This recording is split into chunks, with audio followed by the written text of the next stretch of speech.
A special collaboration to celebrate Digimon's 25th anniversary and Monchichi's 50th anniversary has been announced, bringing a new lineup of cute collectibles.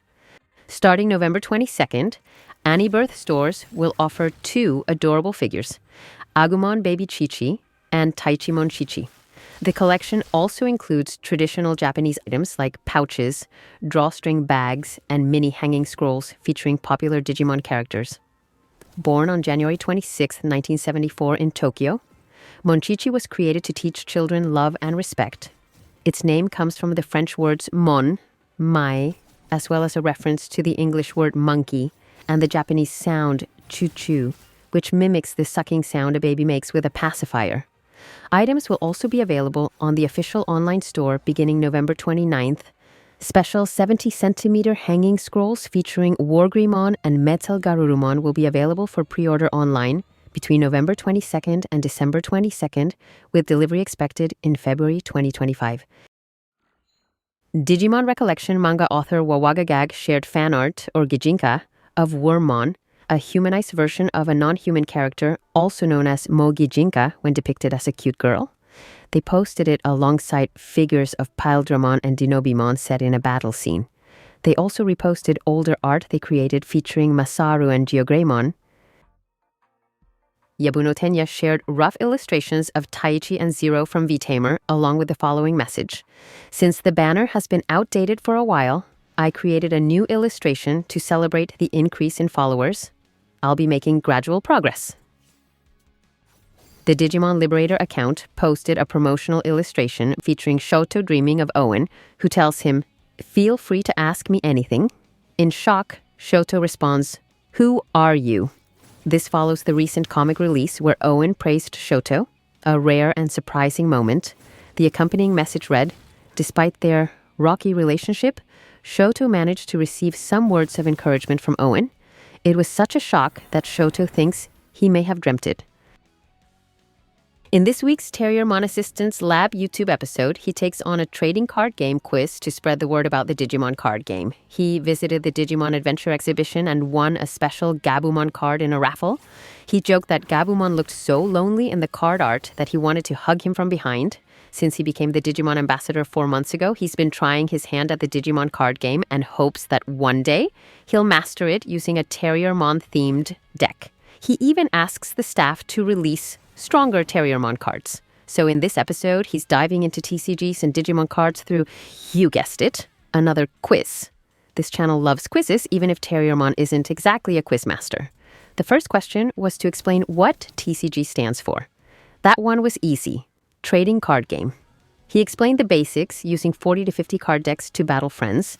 He got it right, and the staff added that TCGs involve using cards you've collected and combined to battle other players. The key detail? Players don't just buy cards, they also trade with friends to complete their collections, hence the trading.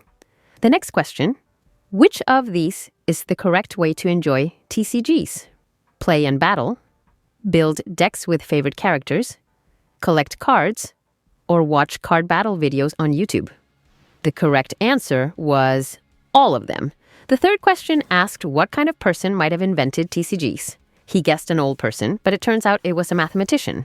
Next up, what's the meaning of deck? A common TCG term. A deck is simply a set of cards. Next, he defined the term draw, meaning to draw a card. This part was aimed at the Japanese audience since these are English terms, so he gave the correct Japanese translation, like hiku for draw. Hand refers to the cards you're holding. Turn is the order of play.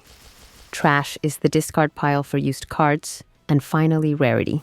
He got this one wrong, guessing it meant how expensive the card is when it's actually about scarcity, how rare the card is. They then moved into some bonus questions. When asked to explain open, he said it means to open a card pack, which was correct. But for salvage, he guessed it meant drawing cards until you find the one you want. The correct answer was that it means retrieving a card from the trash pile to add back to your hand. Next, they shifted to fill in the blank questions. A pre-built deck ready to play right away is called a starter deck, while a pack with random cards to strengthen your deck is a booster pack. Then, he had to pick out the incorrect action when playing TCGs invite friends or family, prepare 2 decks, and practice solo, check the rules on the official website, or challenge a stranger on the street. He guessed that challenging a stranger might be a bit much, but still said, a stranger today, a friend tomorrow, meet them daily and their family. The answer was indeed the 4th option, though, as they joked. Maybe it's fine as long as you don't look too suspicious. Next up was a question on choosing the correct TCG etiquette from the options. Since the battle is between monsters, you don't need to greet your opponent. Never touch your opponent's cards to avoid being accused of cheating. When attacked, make a big reaction to encourage your opponent. Or call out your moves clearly or they won't count. He guessed the 4th one and he got it right. Then came a true or false question. During TCG tournaments, it's better to eat with chopsticks during gameplay to keep the cards clean. He pointed out that you're not supposed to eat during a match anyway, and he was right. Eating isn't allowed during gameplay. The fill-in-the-blank questions were next. He answered, Digivolution is expressed by stacking cards. Turns are managed with memory and costs, and many cards feature original artwork by illustrators. He nailed all of them, but unfortunately, there was no prize this time. He shared that his favorite card illustrations are Annie with Terriermon art and said he got the most questions right today, though he might have missed a few on purpose to keep it friendly. Next time, he might do some gameplay videos or pack opening sessions. He encouraged fans to share how they started playing, and he's even considering creating a card game club in the Digimon world.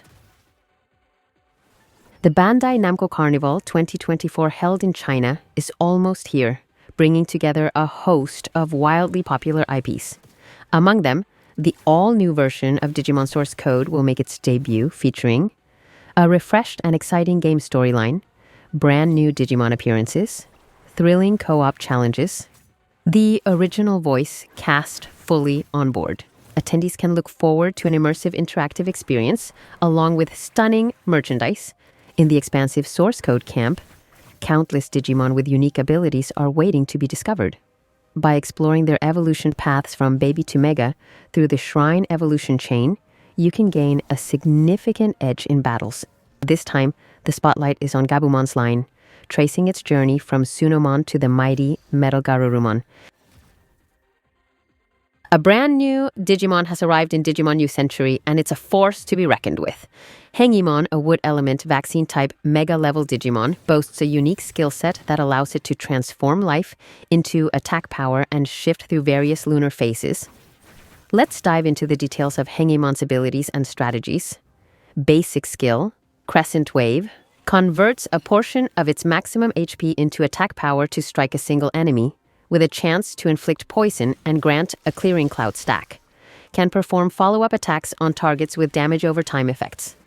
Ultimate skill, Lunar Dive, switches to the next lunar phase and converts a percentage of max HP into attack power to deal massive damage to a single enemy. Triggers an explosion effect, instantly settling all damage over time effects on the target as a percentage of true damage. If lethal damage is dealt, this Digimon gains an extra turn once per round. Against poison enemies, the damage is significantly amplified. Signature skill, Lunar Radiance, consumes all clearing cloud stacks to cleanse itself of all negative statuses, then unleashes Lunar Radiance. This reverses multiple enemy buffs into poison effects and heals itself based on lost HP. Lunar Phases. This Digimon cycles through 3 lunar forms, each enhancing its ultimate skill. New Moon inflicts isolation and has a chance to charm targets. Crescent Moon ignores a portion of enemy defense and unleashes multiple bonus attacks. Full Moon removes all debuffs from allies and provides healing and AP recovery based on max HP. Passive skill, Moonlight Embrace, boosts its damage, resistance, and accuracy while providing attribute bonuses based on base attack. It cannot deal critical hits, but its base critical stats enhance resistance and toughness. Speed increases with poison stacks on enemies, and it lowers enemy damage resistance when debuffs are removed. Upon entering battle, it poisons all enemies and gains immunity to control effects. Suggested team for PvE. Rosemon X floods enemies with poison, while Eosmon enhances Hengimon's survival. Dukemon X and Sakyamon X bolster protection, making challenging dungeons easier. For PvP, Nesamon ensures team defense and recovery, while Diablomon X provides stealth for survivability. Hangimon capitalizes on poison for devastating strikes. As for talents, focus on critical damage, ultimate skill enhancement, and survivability for PvE. For PvP, prioritize speed, final blow damage, and resilience against high-priority targets.